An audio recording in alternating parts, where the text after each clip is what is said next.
Unbloody believable, this haircut. What are you gonna do about it, though? Can I hear myself? There we go. All right. Here we go. Episode number 4. So, straight into it. Just like I said. Recap from the last episode, though. Quick recap. So, we started in England, in London. If you didn't watch the last episode, you should watch that because it makes sense. We're recapping this backpacking trip, and I thought I could fit it all in one video, and that was ridiculous. So hopefully it'll be 2 videos, maybe 3. But yeah, so landed in London. I should pull up this list. I'll count the cities as we go. So London, then we went to Bristol, Manchester, Liverpool. A bunch of cities in, not really cities in Wales, but we'll count Snowdonia. We'll just count Wales. Like I went to Conwy and stuff. I guess that's a city. So that's 5. Edinburgh. There's Aberdeen, Dundee, Inverness, Glasgow, and then we got a ferry to Ireland. That was Belfast, Galway, Dublin. Then we got a ferry to Stockholm. So that's, Stockholm. Then we went to Turku, Helsinki, and that's where we finished off. So we're at 16 cities and 4 countries in the UK plus Sweden and Finland. So 6 countries at this point. So Russia next. Now, like I said before, Russia was something I knew I definitely wanted to do. And I'm not really 100% sure why. It was just like something about it was intriguing to me. I think maybe just because I got a feeling that Australians and Westerners in general kind of just have like a misperception of what Russia is like. I don't know. Maybe people just aren't interested in going there, but without trying to sound like, I wanted to go somewhere where no one else goes. That's kind of the reason why it stuck out to me. It's like, I wonder why no one is going there. Like, there's probably some cool stuff to see in Russia. But obviously, lots of people, and I found out lots of people do go there. It's just not like a typical, getaway location. But I think it should be. So, yes, I needed to get there and get out before the World Cup. So I was in Helsinki, and I got on a bus which went straight into St. Petersburg. And like I said in the last episode, that up until that point I hadn't really had much problems with language barriers. Obviously not in the UK because they all speak English. Sweden, most people are speaking English, so it's pretty good. And Finland's pretty much the same. So, but like I said also last time, Russia is its own world.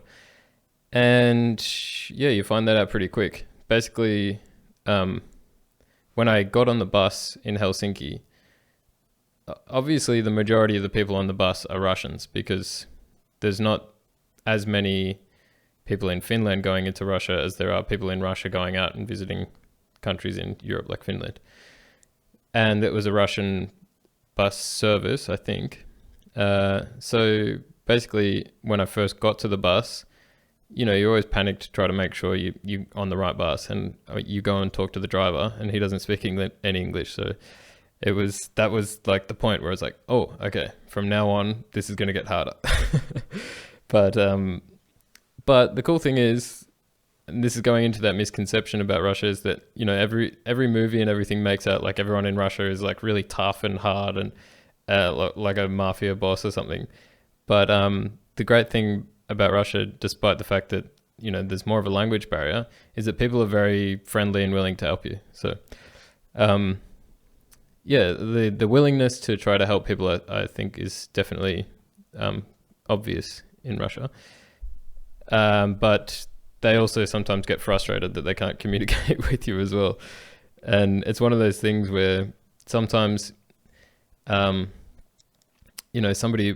you'll ask somebody for help or like ask them if they speak English, and they start saying something to you in Russian, and you sort of say, like, I knew enough to be able to say, like, sorry, I don't speak Russian. And people, I think English speaking people do this too. When somebody indicates to them that they can't understand, what a lot of people do is they just start talking louder. Like in English, it would just be like, you've got to go down this street and at the end of the street, turn right, that's the train station. And then they say, sorry, I don't speak English. And you go, down the street to the end, turn right, it's the train station. And you sound like, it makes sense to you, like you're being really clear and loud and everything, but they're standing there going, I don't speak your language. I can't understand it no matter how loud you say it. So, I had that experience a couple of times, but people saying something to me in Russian, I'm like, I still don't understand. I'm sorry. But yeah, mostly people are pretty excited to help you, so it was okay. But yeah, got a long bus ride into St. Petersburg. I think it was maybe, I couldn't get it right, but maybe it was like 8 hours or 6 hours or something. And the buses were nice. This service I got, it was very similar to like Flixbus or something in Europe. They've even sometimes got screens in the TVs where you can watch movies and stuff, and they have phone chargers and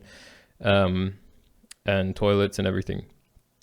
When I got into St. Petersburg, I had no idea where to get off the bus because I didn't know what the last stop was. And I think this is the tricky thing with buses compared to like a flight or a train or something, is that generally they keep going past the spot where you want to get off, obviously. Like a flight, obviously, you just get off at the end. But with buses, it's kind of tricky to figure out where you're meant to get off, especially when there's like 3 stops in one city. And I got off at one stop, and I was lucky in the sense that because the World Cup was starting, there was a lot of, they'd started putting up English signage for people who were starting to enter for the World Cup. So I was able to find some signs pointing towards like a train station, and then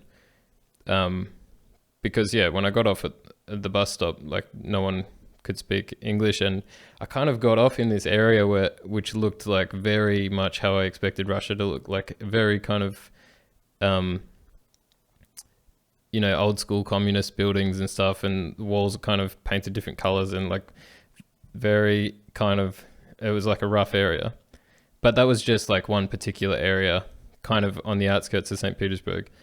And it's not an indication of what St. Petersburg is like, but I kind of was like, really felt like, whoa, I'm in Russia now. Like no one understands me, and I don't know where to go. But yeah, found my way to a train station. And this is something I should mention too, is that I used to work with a guy who's married to a Russian girl. And a lot of the reason why I wanted to go, his name's Mark. If you're listening, Mark, then this is about you. But yeah, I would be crazy to not give him credit for some of the reason why I wanted to go there, because he obviously told me a lot about Russia as well. Because before that I was kind of curious, and he made it into a reality for me. He told me everything that I needed to do, to get a visa and all of that kind of stuff. And he was nice enough even to invite me to dinner with his wife as well, and they told me everything, so that was great. So in that sense, yeah, some people might be wondering, like, how did you even figure out how to get to Russia? The only credit I can give myself is that I had a little bit of curiosity, and I just happened to meet some people that were really helpful to help me figure out that information. So I'm not like crazy good at organizing these kind of things. It sort of just landed on me, which was really convenient. But yeah, he mentioned to me that obviously there is a language barrier, but that if you find somebody who looks a bit younger, like generally the younger population are more likely to speak English, and that's kind of the same in any country that speaks another language. So I got to this train station, and I was like, okay, I need to figure out how to get a ticket. And there's 2 windows, and on one side there's this old babushka woman, like an older lady. And then on the other window there was a girl who looked like she was maybe my age, or maybe maybe early 30s or something. So I thought, okay, I'll go to the young one. She might speak English. And I walked up to her and she didn't speak a single word of English. And I was like, pointing at everything I could to try and make out where I wanted to go, and that I needed a ticket and stuff. And literally the only word she knew was money. Like she was just like, money, like money. I'm like, okay, go, how much? But funnily enough, actually, the older woman came over and helped because she could speak English. So this isn't to say that Mark was wrong about his prediction. It was just that this first encounter I came into was the opposite. But he was right. Most of the time, younger people do speak English.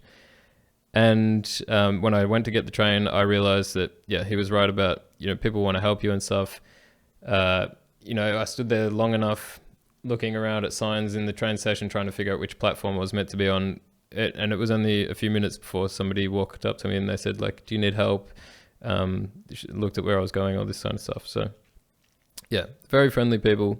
And they, even though they can't quite communicate with you, they want to try to communicate, or maybe they do speak English as well. But yeah, anyway, that shouldn't be a reason to stop you going, basically.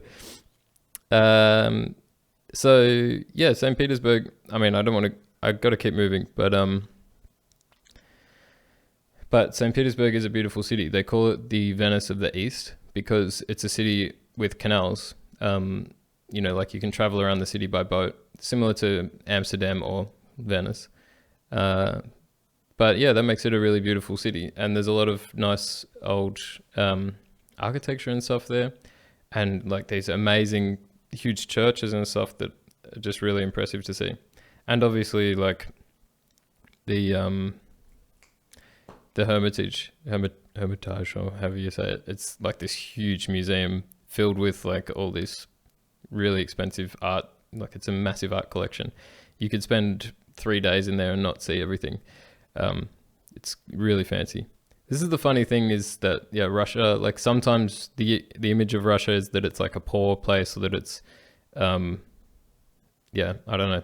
People have mixed views of it, but some areas in St. Petersburg were like super fancy. Like you would see a really flash restaurant with like, 10 Maybach Mercedes Benz like parked at the front, because it's just like all these fancy rich people.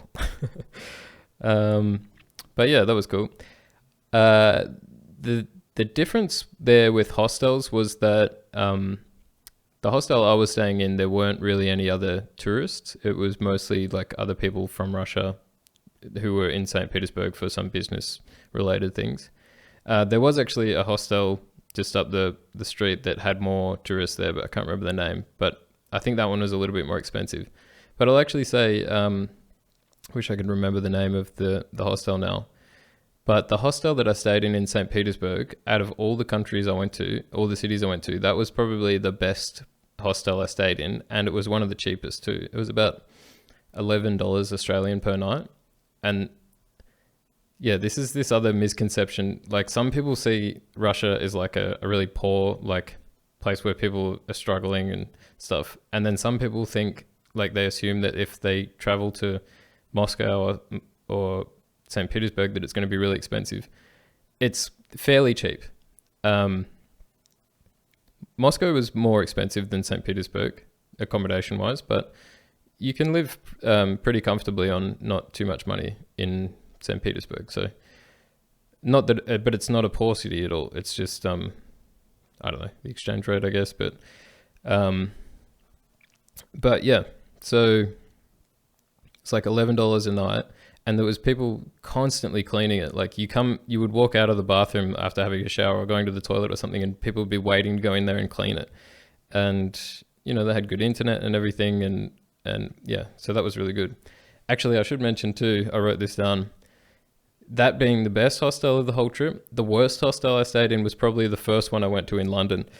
And this is like I guess, if you look at cities of like how affluent they are, the more affluent or the more fancy a city is, if you're roughly paying the same amount in a hostel in each place, then you got to realize that when you go to the more wealthy cities, you're probably going to stay in a shitter hostel because they're all expensive. But it's not always the case. But yeah, this one in London was like triple level bunk beds, which is like, I don't know.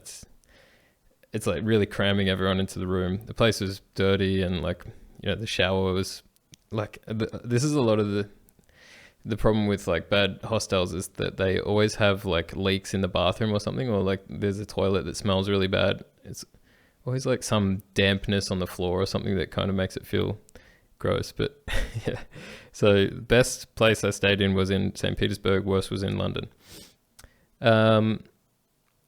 And yeah, so like I said, I hadn't met many other tourists there, and there were some other tourists staying at this hostel up the street, which I met on a walking tour. These two guys, I hung out with them for a couple of days, and we did some day trips out to like, there's this big garden thing that we went to. I can't remember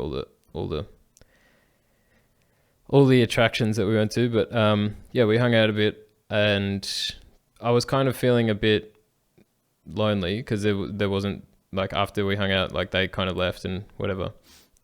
I actually spent a fair bit of time just in the reception at the hostel.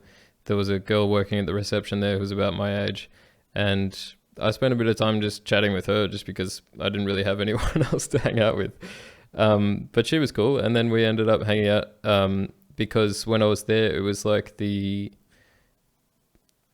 anniversary of, it was like some anniversary for the city of St. Petersburg. God, I'm sounding like an idiot. Like I don't know anything. It's just been a while since I was there, but yeah, it was like this celebration for the city of St. Petersburg, and there was marches on the street and stuff, and like the big square in front of the Hermitage Museum, they had like a stage built there, and they were doing opera and ballet and stuff like that there.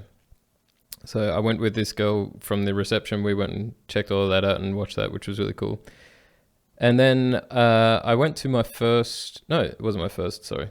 I might have mentioned that no, maybe I didn't, but in Stockholm, I went to my first couch surfing meetup. I didn't actually couch surf once until I was in Finland, but I went to a couch surfing meetup in Stockholm. And these are something that I highly suggest for people traveling, especially if you're traveling alone, because yeah, you'll meet people in hostels and stuff. But if you're not staying in a hostel, like in Stockholm, I was staying with a friend that lived there. This is like the next best thing, or in some cases it's better, that you can go and meet people at a couch surfing meetup. And most cities have something like a weekly couch surfing meetup, which is at a bar, and you go there and there can be like 30 or 40 people, and generally like the majority of them are tourists, like people traveling, and then there's like a percentage of them who are couch surfing hosts in that city, or people that run this weekly event or whatever. They're regulars there, so they usually like, they can introduce you to some people, or you might meet some other travelers and stuff there. And yeah, so the one in St. Petersburg, I met some cool people there, in Stockholm, sorry. And then I went to this one in St. Petersburg, and it was mostly talking to other tourists there. And then towards the end, it was actually just before they left, I met this one guy who was really funny, and I just started chatting to him. He was from St. Petersburg, and he said, "Oh, we're all going to this karaoke bar." So we went outside and went to the karaoke bar and like had a really funny night. And he introduced me to his other friends and stuff who were really into like techno clubbing. And at that point, I hadn't really done any clubbing on the whole trip. And they were like, "Yeah, meet up with us on Friday. We'll take you to this club." So on Friday, went to this club, which is actually called Club or Club, like how they would pronounce it. And it was just crazy. Like it was awesome. Like the music was really heavy. The sound system was sick. The club was really dark, and they had like a cloakroom with nobody working there. It was just like racks of, you can put your coat on a hanger and just hang it on a rack, and it's just in this really dark room, and it's kind of just like a trust thing. Like you just put it in there and hope no one else takes it, and no one took it, but I thought that was pretty cool. Like it's obviously a very honest sort of community of people partying there that look after each other, I guess, if no one's stealing people's jackets. So that was pretty cool. But yeah, and then I think it was the next weekend. Was it the next weekend or the next day? No, it must have been the next weekend. There was actually like a 3-day event, like a techno event at this other place.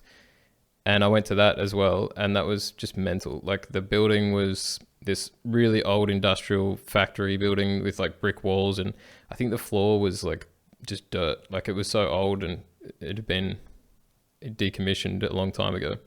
But yeah, it was crazy. Like you're in this sort of brick and concrete room with like these arches and stuff and like crazy lights and sound and everything. It was just like, yeah, it's something out of a movie. Like it's not like it's not a normal club venue. It was something really impressive. Like the place itself was so impressive to be in, and then the fact that everyone was partying in there, it was just awesome. I don't want to sound like too much of a party fan, but yeah, if you go to St. Petersburg, there's a really good clubbing and techno scene. Although I have a feeling that first club I went to might have closed, but I'm not too sure. Anyway, I've got to move on. So from St. Petersburg, I went on a train to Moscow, and the train was like an overnight, maybe 10 or 12 hours or something. But you have a bed, and it was pretty chill. Like you can sleep. Like something I should talk about is the different kind of modes of transport you take while traveling. Obviously, the easiest and sometimes even the cheapest way is just to fly between countries. But you don't see as much when you fly. And if you're traveling by yourself too, you can absorb so much more of. Like you get so much more of an experience and you absorb so much more of the culture if you're on the public transport or the trains and the buses and that kind of thing. And you meet people that you can talk to, and it's always, I always recommend like the longer sort of journey if you've got time, because it's just more of an adventure. And ferries too, like I kind of glanced over this in the last episode, that I got a ferry from Scotland to Ireland, and I also got a ferry from Sweden to Finland. And I love ferries. Like, I'm not like a crazy boat person or something.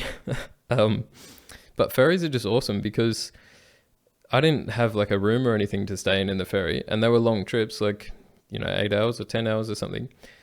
But the cool thing about a ferry compared to like a bus or a train is that it's like a big open space where you can walk around and there's things to do, and you can go and have a look outside, or you can go and find a chair where you can lie down, and if you confident enough and you got a good grip on your bag, you can have a nap, or put locks on your bag and stuff so people don't steal anything. But I never had any issues like that. But yeah, ferries are really cool. Yeah, you can walk around and you see people interacting, and yeah, I think that's a really good way to experience more when you're traveling, and also like from the boat you get to see all of the landscape from a distance. When you're out in the ocean going from Sweden to Finland, like you're going through all these archipelagos, all these little islands and stuff, which is like really beautiful to see it. And I took heaps of photos and videos of all that kind of stuff, and I definitely looking back on it, I would feel upset now if I had flown instead of getting the ferry, because yeah, that was a really cool experience. But yeah, so getting this train in Russia, that was really cool too, because it's not too uncomfortable. Like if you've got a bed, you can lie down and sleep. So it was nice. And you run into people like old guys sitting on the train drinking shots of vodka and stuff. I haven't done it. It didn't happen to me, but I've heard stories, like where someone will ask you to sit down, and then 5 minutes later that you're doing shots with them. And yeah, I'm kind of glad I didn't get into that situation, because yeah, it's probably not good to be really drunk with no one that you know around you and not being able to understand anyone. I did have a funny experience on that train. This old lady was saying something to me, and I was sitting there because you actually fold out the beds at the beginning, the chairs, and she kept saying something to me, and I'm like, I'm so sorry, I don't speak Russian, and she kept talking and talking. I'm like, I don't know what to say. Like, I can't help you. I'm sorry. And then this younger couple that were kind of next to us realized what was happening, and they spoke English, and they kind of leaned over and they're like, she's asking if you'll swap beds with her. I'm like, what? And they're like, oh, because her bed's at the top and she doesn't want to have to climb up there. I'm like, oh yeah, that's fine. Yeah, sure, we can swap. But I must have looked like an asshole because she kept asking me and I'm like shaking my head saying like, no, I don't understand. But really she's saying like, no, I don't want to swap beds with you. And I'm like, yeah, no, that's fine. We can swap beds. But yeah, because of that, I realized obviously this younger couple was speaking English, and then we ended up having a nice chat for a bit of the trip. So yeah, that was kind of good. And you know, they're Russian, so it's nice to meet more people, like more local people from the country you're in, because you get to learn so much more about it rather than just being in a hostel and running into a bunch of other Australians who just want to get drunk, and the fact that you're in a different country on the other side of the world starts to not really matter that much because you're just getting drunk with Aussies. So not that there's anything wrong with that. And I did do that as well. But yeah, it is nice to get these other experiences and meet some local people.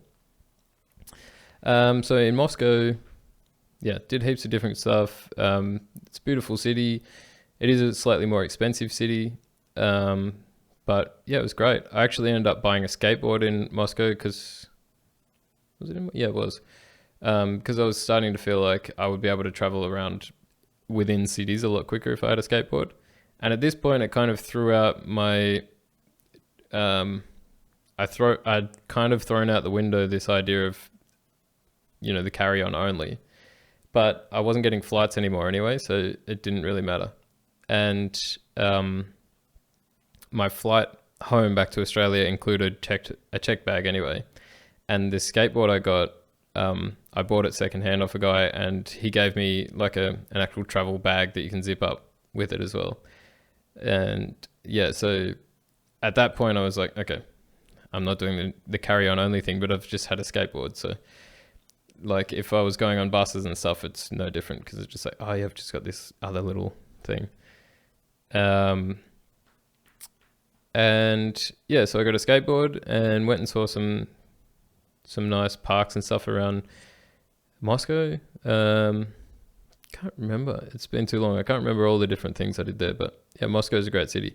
One cool thing about Moscow is that they have a loop on the train system, like the subway, a loop that goes around the city in both directions. And it's the same thing here in Berlin. And like in Berlin, it's, you know, the 41 goes clockwise and the 42 goes counterclockwise or something like that. But I thought the cool thing that they did in Moscow was that they have on the train, when you're on the train, there's a voiceover to tell you the next stop is this or whatever, or like, you know, stand back from the doors. If you're on the train that's traveling clockwise, and I don't know which way around this is, but I'll just make it up and you can take this as an example. If you're on the one, say, that goes clockwise, there's a man speaking over the loudspeaker. And if you're going counterclockwise, it's a woman's voice speaking. So it's just this little thing. And I don't know if it was that way around or if it was the other way around. But yeah, I thought that was cool that like if you hear the man's voice, then you know you're going this way. And if you hear the woman's voice, then you know you're going this way. So it's pretty clever. Don't know what made me think of that, but I just thought I'd mention it. So from Moscow, after I could talk about all the stuff I did in Moscow. I met a bunch of New Zealanders in Moscow, hung out with them, went to like a secret bar where you walk up to this wall, like in this random apartment building. You go down this set of stairs and then there's a wall there and you press a little doorbell and all of a sudden like a door just opens out of this brick wall and you walk in there. And yeah, that was pretty cool, like a little secret bar. And also...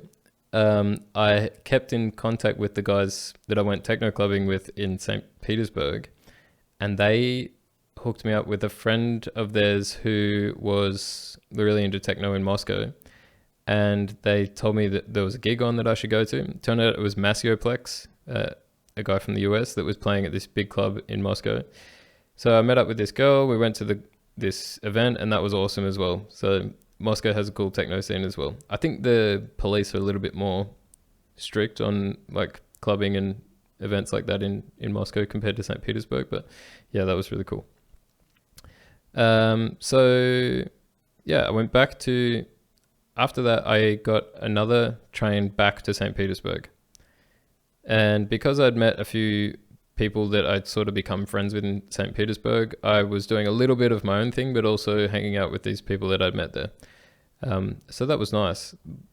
Like I got to see, like I'd already had my taste of St. Petersburg, went away and came back and was like, okay, now I can dive a little bit deeper because I've got these connections.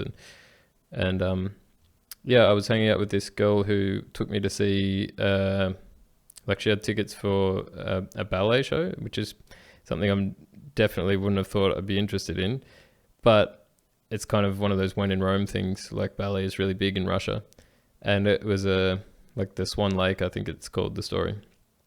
And yeah, like I'm not really into ballet, but that was a very interesting experience, and yeah, it was something cool to do. Well, in a place where that's a big thing. All right, I could go into so much about Russia, but basically my thoughts in the end was that the Russian people were really friendly, not like mob bosses or anything you see in movies. There's a lot to see in Russia. Obviously, I only went to these two really big, like the main cities of Russia. Like there's so much more you could see, and there's going to be huge differences if you go to different areas. Like if you went more across to the east, it's going to be very different to Moscow and St. Petersburg. But from what I can say from those two cities is that it's a really nice place. The people are really friendly, and it's definitely worth going to see. So from there, I got on a bus to, basically this whole trip, I did kind of like I'll flip it around so it makes sense for the camera. But I started in the UK, and then I kind of went up to Sweden and Finland, and then across to Russia. And then I ended up doing like a big circle kind of spiral, like around the top of Europe, and then kind of, well, not all the way across the bottom, but I kind of like went down the east side and then kind of ended up in the middle. But yeah, so at this point I'd come around to Russia and gone into Moscow, come back to St. Petersburg, and then I dropped down into like the beginning of Eastern Europe, which was first place I went to is Estonia, because that's the first country you get to. And yeah, went to Tallinn in Estonia. And the funny thing, even though it's an Eastern European country, I would say it's a lot more like Finland than it is like Russia. The people seem very like, well, not Nordic, but they're more like, definitely more like Finnish people. And yeah, the city of Tallinn is really cool. It's one of those old school sort of cities where everything's cobblestone and there's like castle walls, and yeah, all the buildings are awesome. That was one of the places where I kind of ended up just hanging out with Aussies and getting drunk in the hostel. But yeah, I think Tallinn is one of those places where it's a really nice city, but there's not that much to do there. Like one of the most popular things you can do in Tallinn is go to Finland. So it kind of is telling of how much there is to do there, but it's definitely a cool place. The people are nice as well. Something, just an interesting tidbit about Estonia is they are like super advanced when it comes to technology. Like they have this system where like all of your identity and everything is stored in this one kind of like computer system that, you know, that covers all your tax and your super and, you know, anything related to like you as a person. It's all kind of interlinked, which is really cool and convenient. And I think they even have like IDs and stuff, like electronic ID and electronic, you know, transport passes and all that kind of stuff, which a lot of people will say, oh, we don't want to have all that stuff because then they can control us and they can watch everything we do. It's like, you know, whatever. I reckon it'd be more convenient, but each to their own.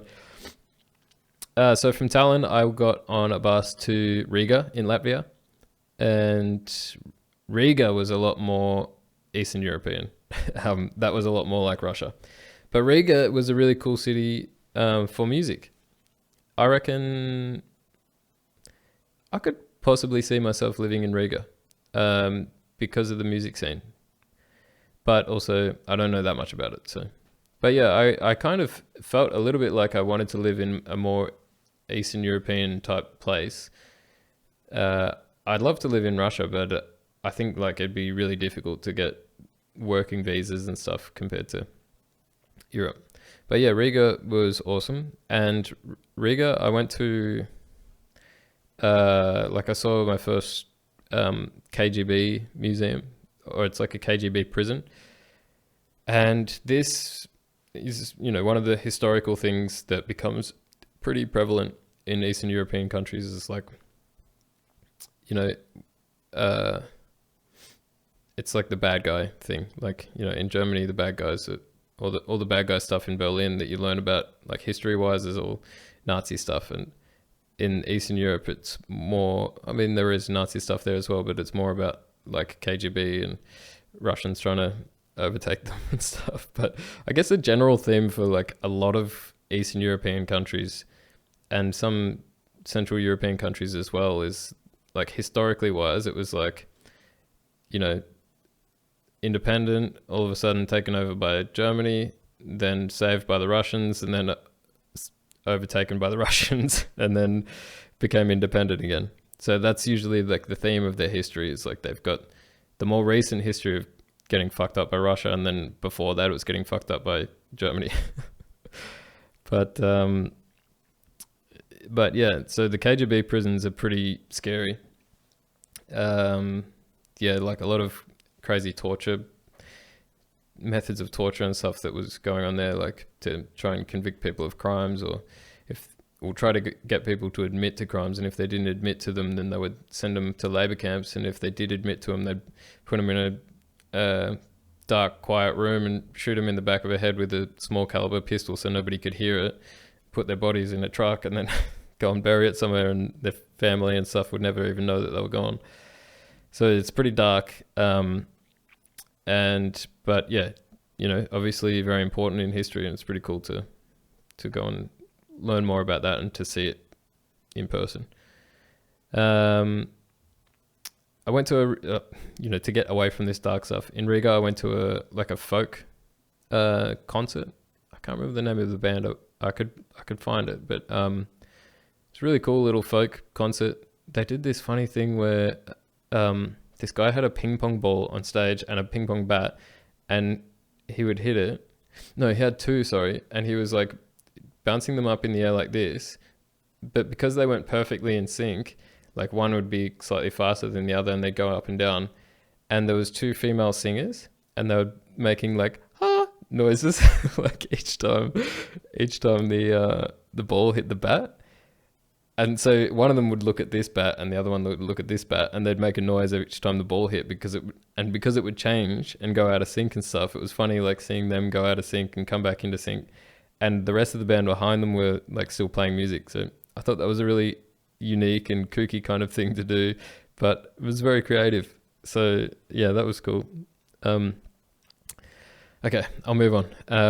So I left Riga on a bus, surprise, surprise, and went to Vilnius in Lithuania. And in Vilnius, Vilnius is one of those walled off cities, which is, Riga is also kind of like that too, like the old half of the city is walled. And I guess Tallinn is kind of like that too, but Vilnius, it's a lot more obvious. Like it's kind of this main city inside a wall. And a lot of people say like once you get outside the wall, that's where all like the prostitutes and stuff are. I didn't run into any.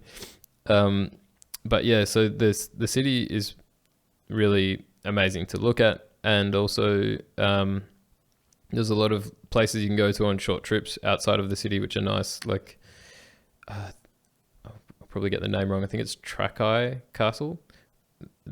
Which is in the middle of a lake, and I was about to say that was really cool, but I'm going to say that about everything. That was really cool. I'm sorry for that.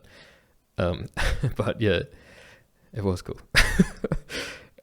It's in the middle of a lake, and I actually rented a like a rowboat and just went rowing around this castle in the lake, which was awesome. And got to go. I just, it was a nice warm day, so I jumped out of the rowboat and just had a little swim in the lake and jumped back in there, and then it was paddling around. There was like a little family of ducks following me, so yeah, fun day. Um, and also the interesting thing to see in Vilnius is in the middle of the city.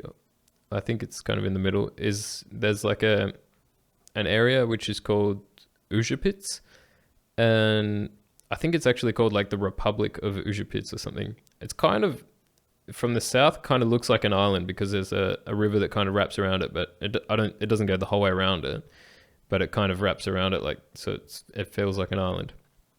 And Ujapits is like it's like a commune for like creative people. Like it was, there's people living there in different houses and stuff. And they're not living all together, but it's kind of like an area that was, they've declared it like their own state, I guess. Or it's technically, I don't know what the laws are, but it's kind of like you're in a different country there. Like you can go in there and you can get your passport stamped just in this place in the middle of the city. But it's cool there because they have, music events, and they have lots of art, like not just street art, but they actually like not like street art like painting, but actual street art, like sculptures on the street and stuff. And there's weird little things everywhere. And they have like the what do you call it? Like the oh God, I can't think of the word. It's like they have a list of like all the rules of like the country. God, I'm butchering this. What do you call it? I keep thinking like amendment or something, but it's not that. It's like I don't know, whatever. Like a country has like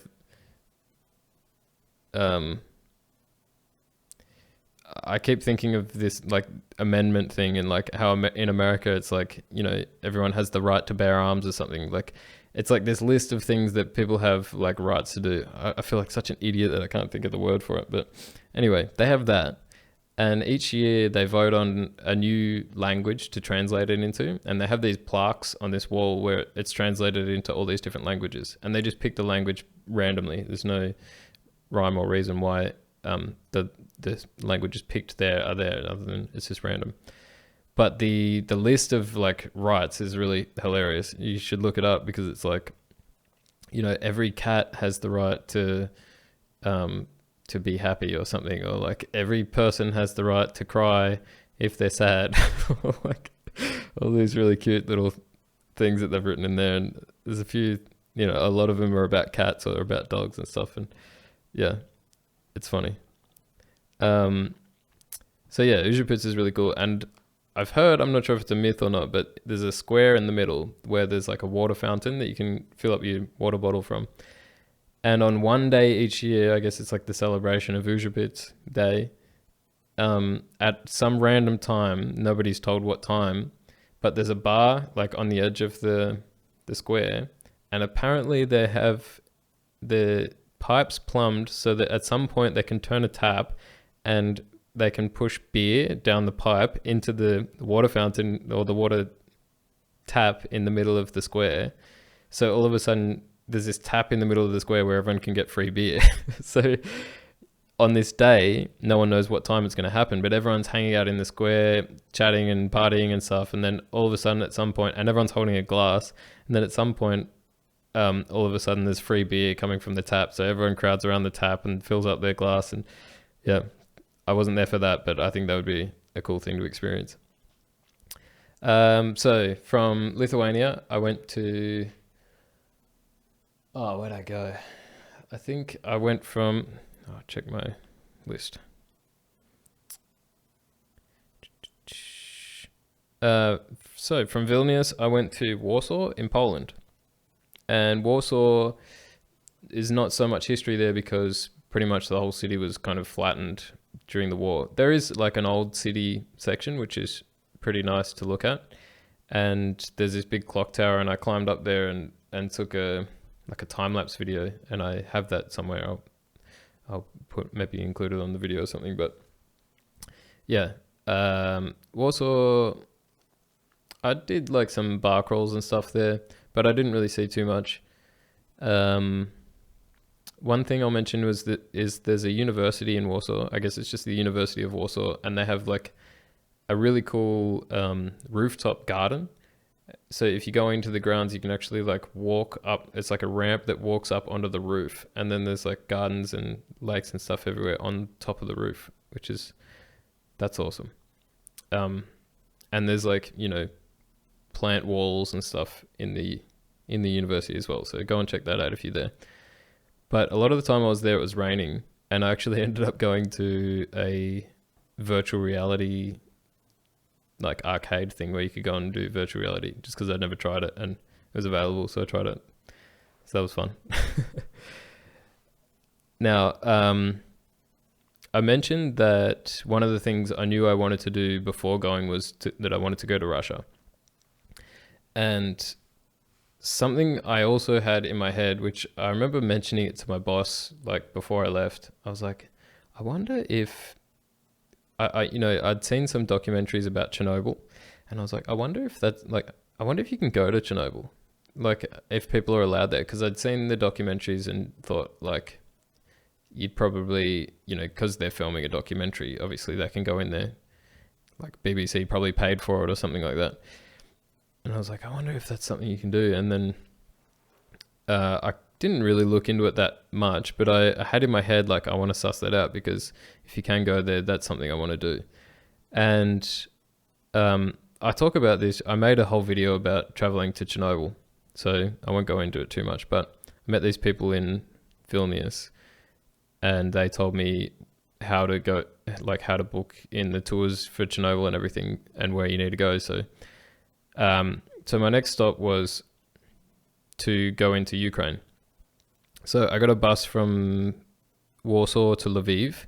Lviv is kind of like the first city in Ukraine, just over the border, and you need a visa to get into Ukraine. But I just applied for it online. Lviv was awesome, and it just so happened that when I was there, it was like the jazz festival. I guess it's like the annual jazz festival or something. Forget the name of it. But yeah, that was really convenient. Got to go and see some really cool jazz bands play, and also some other random bands. Like there was this one, I think it starts with U. It's like Unami or something, or I don't know. That sounds Japanese, but there's some band like that that's Ukrainian, and they were singing some very political stuff. I guess it's kind of like a young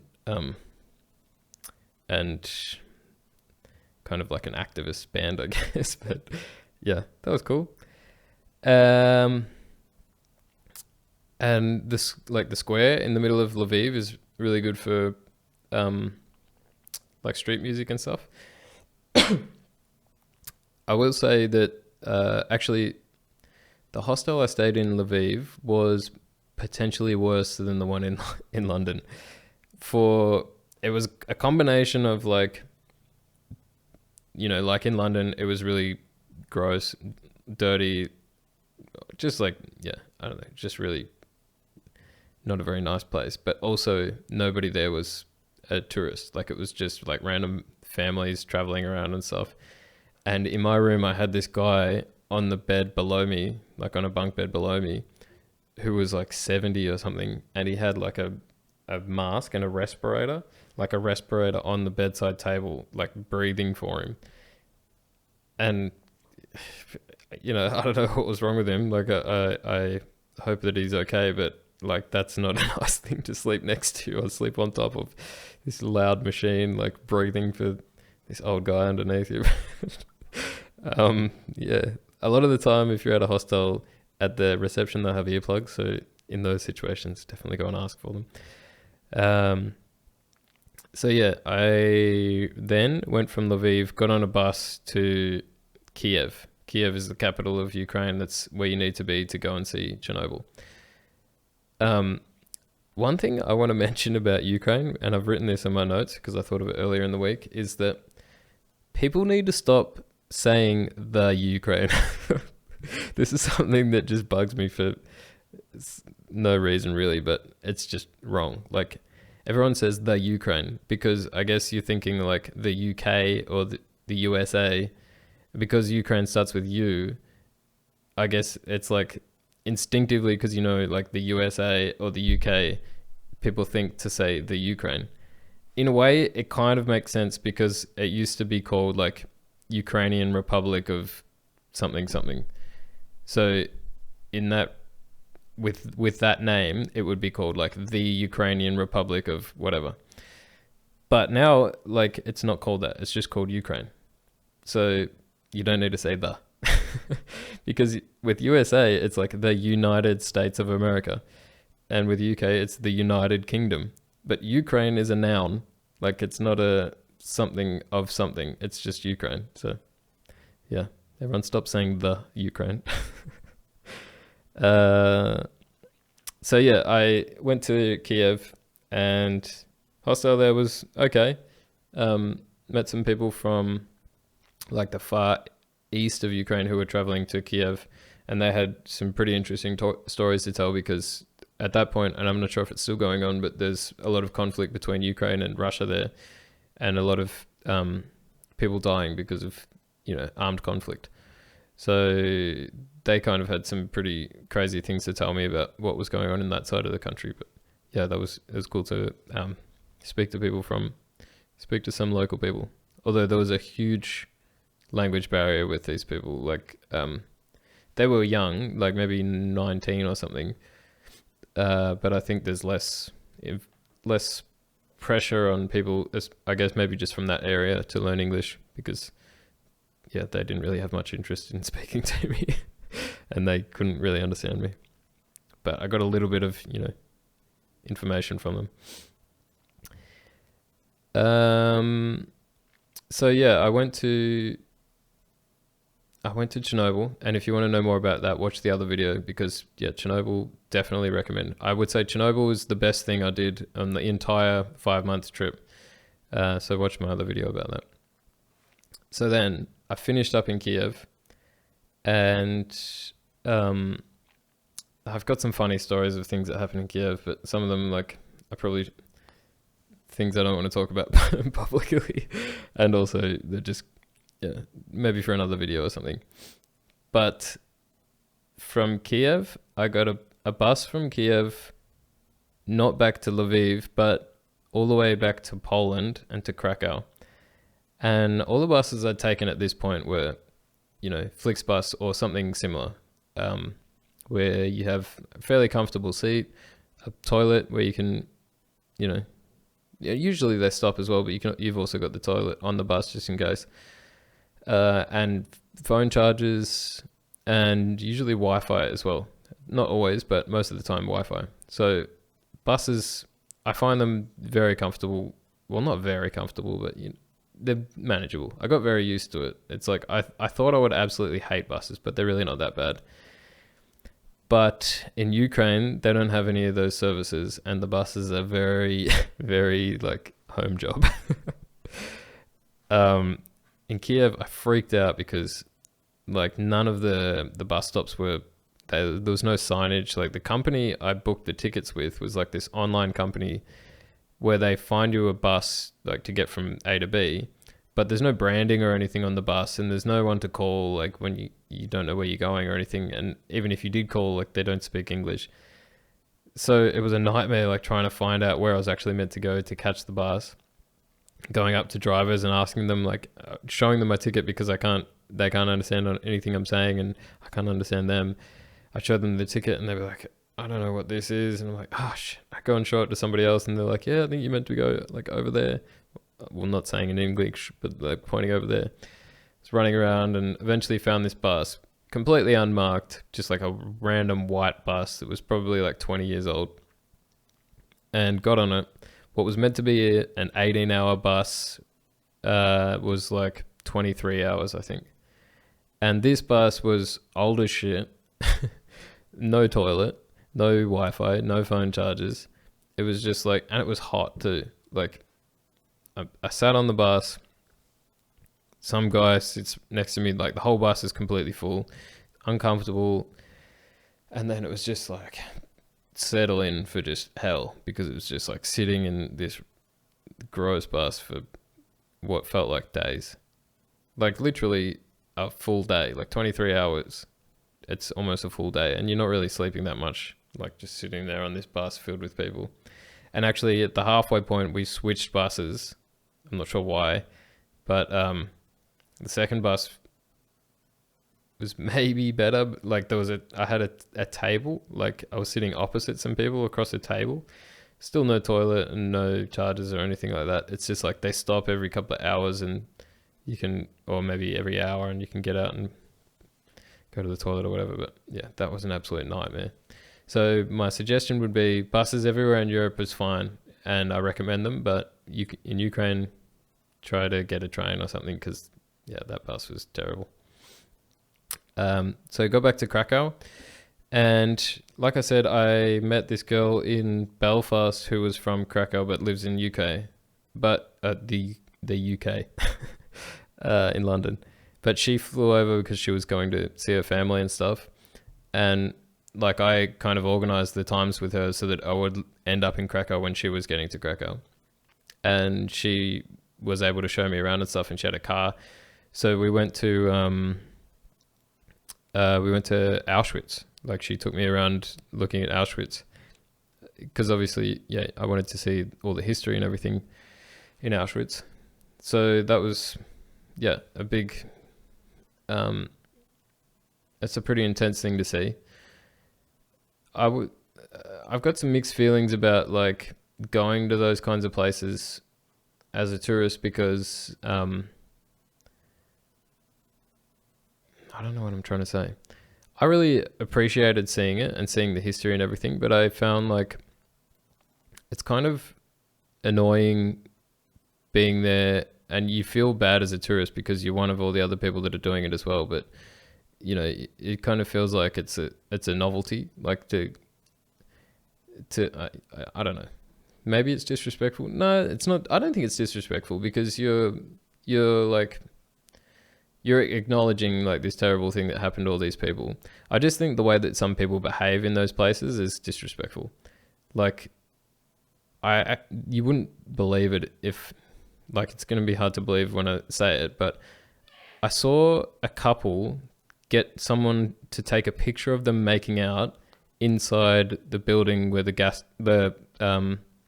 like the furnaces were, where they were putting like dead people's bodies, like next to a gas chamber where people were killed, and then put in these furnaces. What makes you think that that's an appropriate place to be kissing someone and getting a photo taken? Like, I don't know. That to me was just like mind blowing, but maybe that's normal for other people. But yeah, definitely recommend going to see Auschwitz, because you know, everyone knows about World War II and everyone knows about Hitler, and it becomes very real when you get there. Yeah, something weird in the air, like to see, you know, like this is actually the place where all this shit was going down. Well, not all this shit, like Hitler wasn't there, but you know, all the murdering of Jewish people and stuff. Anyway, I'll get off that. Krakow is another one of those cool cities where it's got a wall around it, and it's very old school. And at this point, you kind of like, all right, these cities are all like, yeah, cobblestones everywhere, crazy old buildings and churches and all that kind of stuff. But each one is still like, has its own beauty to see when you're there, and you want to experience each place. But I'm just saying, like, me talking about it, I'm just saying the same thing over and over. Like, yeah, there's a wall around it, there's cobblestones, blah, blah, blah. But, yeah, there's heaps of stuff to see there. In Krakow, I went with some guys from the hostel there was a shooting range there. And I'm not a gun advocate. Like, I definitely don't, you know, I'm not like I'm not going to go into like a gun laws thing, but I'm not like a gun advocate, but I thought it would be cool to go and shoot guns at a shooting range. Basically, that's how it is. I don't think people should be allowed to have guns, like automatic rifles and that kind of thing. But also, like, it's cool to go to a gun range with like proper supervision of, trained people and everything, and experience shooting a gun. It was cool. I wouldn't ever want to own one, but yeah. So I got to shoot a Glock, like it's just like the standard police issue like handgun, 9mm handgun, and a micro Uzi, I think. Yeah, micro Uzi, mini Uzi. I don't know. It's like an Uzi, like a submachine gun, I guess, with like a stock on it that sits on your shoulder, and AK-47. Like a Kalashnikov is, I guess, what it's called in like these Eastern European countries. But yeah, like 3 very common, well-known guns that you see in movies and stuff, and it was pretty cool. The funny thing about those 3 guns is that the hardest one to shoot I found was the Glock, the handgun.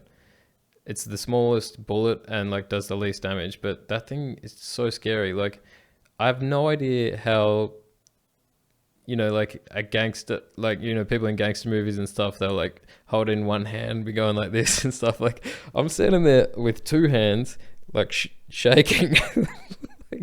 like, I mean, what am I doing with my hands? Like, you're holding it like this, and like squeezing the trigger and shaking, man, like, oh, what's it gonna go? And then when you shoot it, it's like really like jolts your wrist, and it's like, yeah, I don't know. That was like the scariest one. Like the AK-47 is the big dog, like that makes heaps of noise and stuff, and rip someone's arm off. But when you're holding that, you're like this, and it's it's all supported. So that was like the easiest one, because actually no, the micro Uzi was the easiest because it also had a stock, but it doesn't kick that much. But yeah, enough about guns. So yeah, you can do that in Ukraine as well. Actually, in Ukraine you can pay to go to a place where you can drive tanks and like shoot the cannon on like a tank and stuff. So it was kind of expensive though. I didn't do that, but yeah, there's some cool kind of activities you can do like that in those countries that if you were to do it in America or something, I mean, surely you can do it in America, but it's probably a lot more expensive. I met an American guy in Ukraine who was going to do that, so it was obviously a novelty for him as well.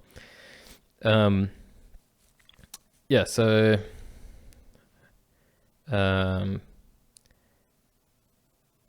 I'll just do one more country and then we'll finish up because I'm at like 50 minutes.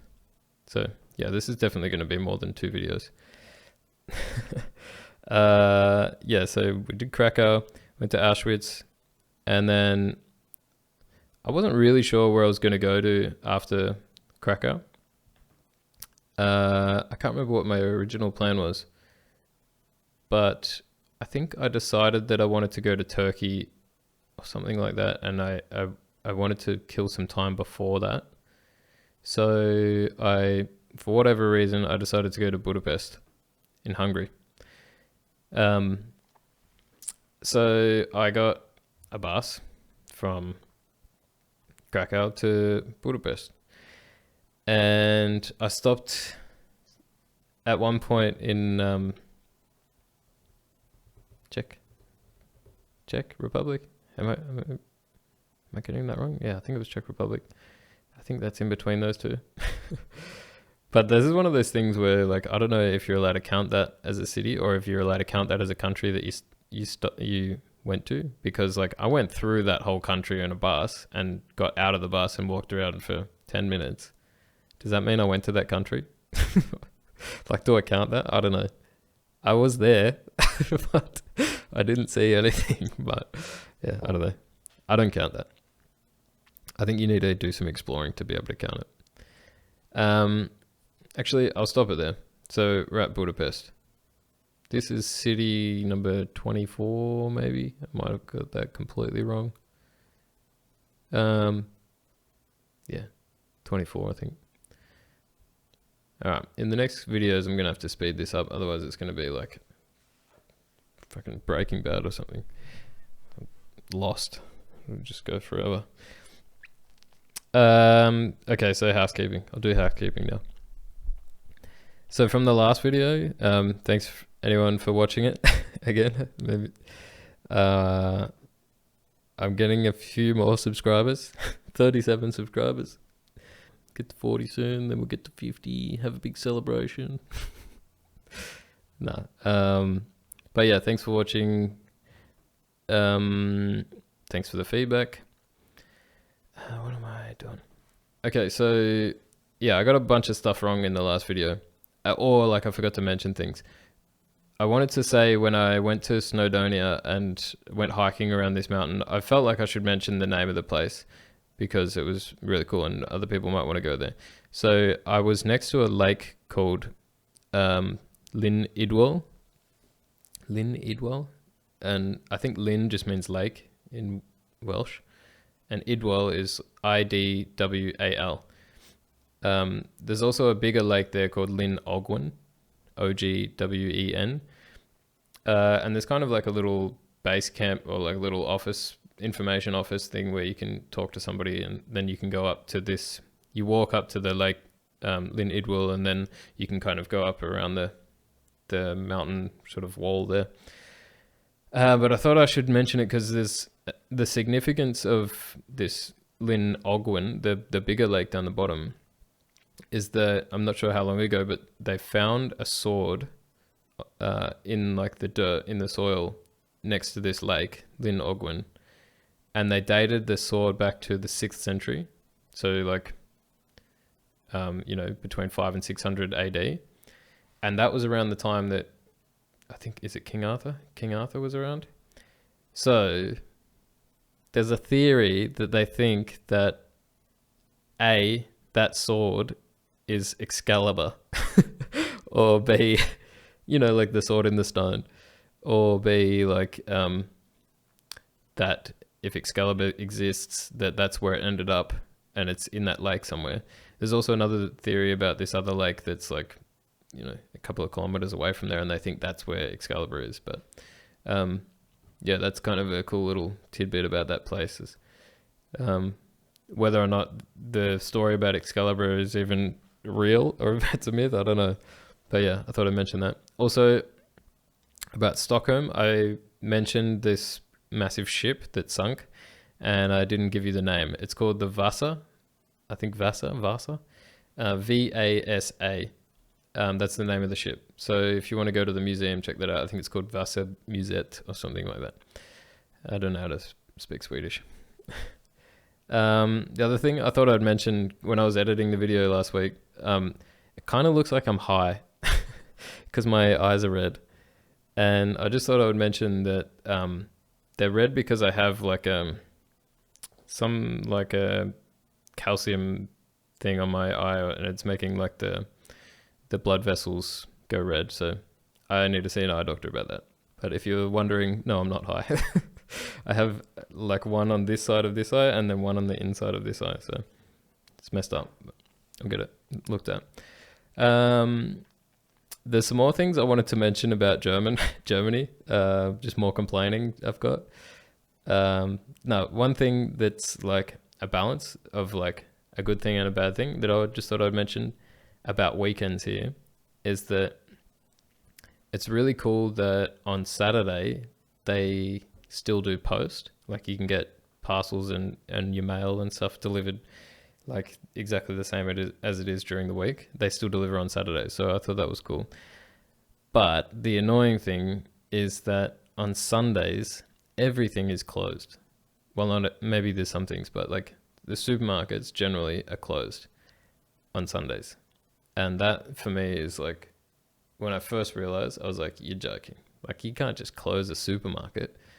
But yeah, they're all closed on Sundays. Yeah, that's really annoying. Like if you, especially in like now that it's, everyone's in quarantine, you kind of forget what day it is. And it gets to Sunday and you don't realize it's Sunday and you're like, I need to go get some groceries. And you go all the way there with your backpack and stuff and you're like, fuck, shut. So yeah, you have to buy all your food on Saturday, otherwise you starve on Sunday. I hope everyone's quarantine is going okay. No one's going too crazy. I will admit, like for a while, I was thinking maybe I'll shave my head, which I think is a terrible idea. But I don't know. Maybe I'll still do it. I don't think I'll like shave it, but like get the clippers where you can put it on like a number 10 or whatever like the longest one is, and just cut my hair really short. Just because I've got like hectic regrowth from bleaching my hair. And don't know if I should really be going to a barber or a salon or something at the moment. So kind of would be nice to just like clean it all off. And yeah, I don't know. It's like, you have this thing in your head. It's like, oh, I'm not going to see anyone for however long, like 6 months or however long it's going to be. So I might as well shave my head. But then at the same time, I'm putting videos on YouTube every week. So everyone is going to see it. Well, I mean, the 20 people that watch, probably just like mum and dad and my sister already know that my hair's cut anyway. No, but I might cut it. I don't know. We'll see. Yeah. Shout out to everyone who's staying at home once again.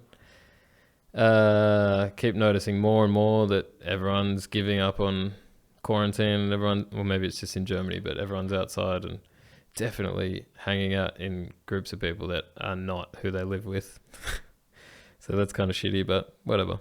All the people who are still doing the right thing, that's awesome. I hope your quarantine is going well.